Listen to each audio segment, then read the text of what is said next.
Hey guys, welcome back to Fantasy Tip. Julian here, and this is 5 tips on how to take home this week, win it, and get to the next round of your fantasy playoffs. For some of you, it's the finals, and some of you, it's the semifinals next week. So definitely important that you win this week, get yourself there, and get you one step closer to the fantasy playoffs. Before we jump into it, guys, drop a like, hit that subscribe button if you haven't already. And without further ado, let's jump right into it. And my tip number 1 is prepare for the week before the week even starts. If you're winning your current playoff matchup this week, or this is the first week of your playoffs coming up, it's definitely important to prepare for this coming week. This is super important, guys. If you watched my waiver wire video, you know this because there's almost no off night games this week. So if you look at your lineup on Tuesday, on Thursday, and on Saturday, your lineup is probably going to be super full with a bunch of guys even on your bench. That is not ideal. You want guys playing almost all the time. Players on your bench is not going to do you any good. So if you can swap some of those lower rostered players for guys who are playing on the off nights, that is definitely the priority.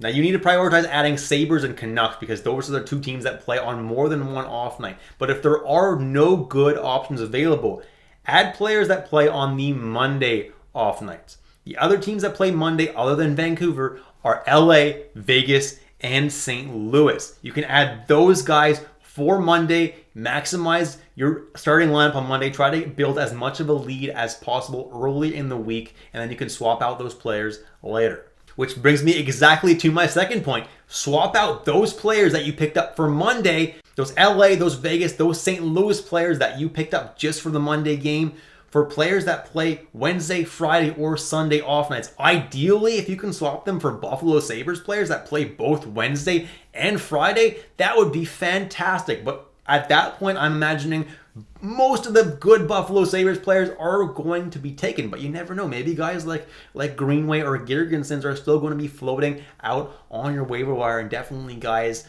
that could help you on those off nights. Now, if you do want to add players for the Wednesday, Friday, and Sunday off nights, here are the teams that play those days. On Wednesday, there's Buffalo, Boston, Ottawa, and Tampa Bay. On Friday, there's Buffalo and New Jersey only. And on Sunday, there's only Vancouver and Anaheim. So if you can add players from any of those teams, would help you because you're getting someone playing on those off nights when your full team is going to be playing on those busy nights.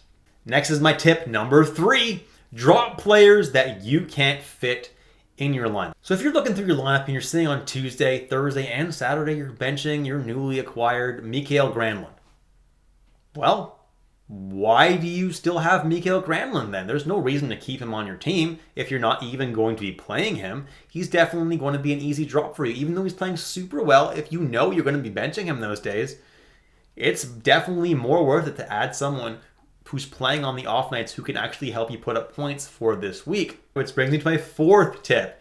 Do not use all of your ads early in the week. I know I told you guys that you're adding players for Monday, then you could swap out a couple of those guys for Monday. Just make sure that you leave at least one ad for the rest of the week, because if you get an injury, you might need to put a guy on your IR and pick somebody up. If you're not leaving yourself any moves towards the end of your week, you might be hurting yourself if you do get an injury, and that could cost you dearly. So definitely save at least one move towards the end of the week just in case something happens. And finally, my tip number 5. Prep for next week if you are looking like you're going to win. It is important to prep for every single week. So if this week has come and gone and you're getting towards the end of it and you're like, yeah, I'm winning this week, well, it's important to use whatever ads you have left to prep for the next week. If you do want to prep, guys, the Oilers, Rangers, and Kraken are a pretty good team for the off nights to be adding. However, next week, off nights, not overly important. So go ahead and actually check which days you actually need players for. You might have room every single night, but if you do have room every single night, Florida, New York Islanders, and Pittsburgh might be good teams to prioritize because they play Monday, Tuesday, and Thursday. So 3 games quickly at the beginning of the week is definitely a nice thing to be loading up on.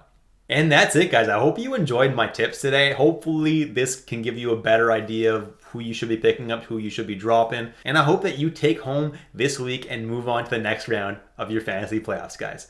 Good luck, and I'll catch you in the next episode of Fantasy Tipped.